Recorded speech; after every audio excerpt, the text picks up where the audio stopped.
సంవత్సరాల తరబడి ఎన్ని మందులు వాడినా మీ మోకాల నొప్పులు తగ్గట్లేదా? ప్రాణ పెయిన్ క్లినిక్ లో అత్యాధునిక చికిత్స. ఆంధ్రప్రదేశ్ ఎన్నికలకు నువ్వా నేనా అన్నట్టుగా ప్రచారం జోరందుకుంది. అధికార వైసీపీ ఒక పక్క, టీడీపీ, జనసేన, బీజేపీ కూటమి మరో పక్క ఎన్నికల రణరంగంలో పోటీ పడుతున్నాయి.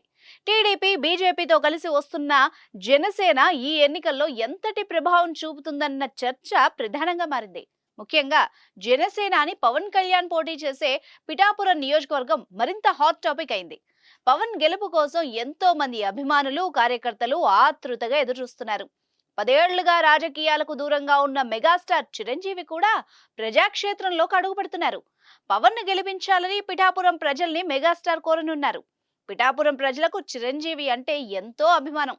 ఎందుకంటే 2009లో చిరంజీవి పార్టీ ప్రజారాజ్యం గెలిచిన నియోజకవర్గాల్లో పిఠాపురం కూడా ఒకటి.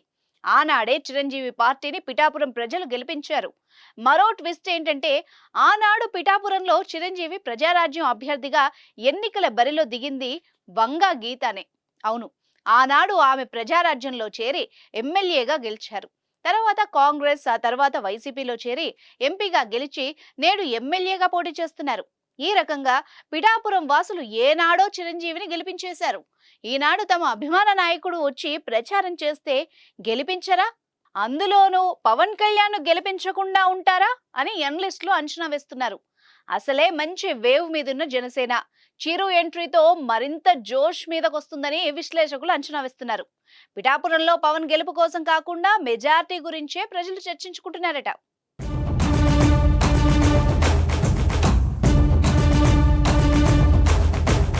సుమన్ టీవీలో మీ పర్సనల్ అండ్ బిజినెస్ ప్రమోషన్స్ కోసం కింది నెంబర్కి కాంటాక్ట్ చేయండి.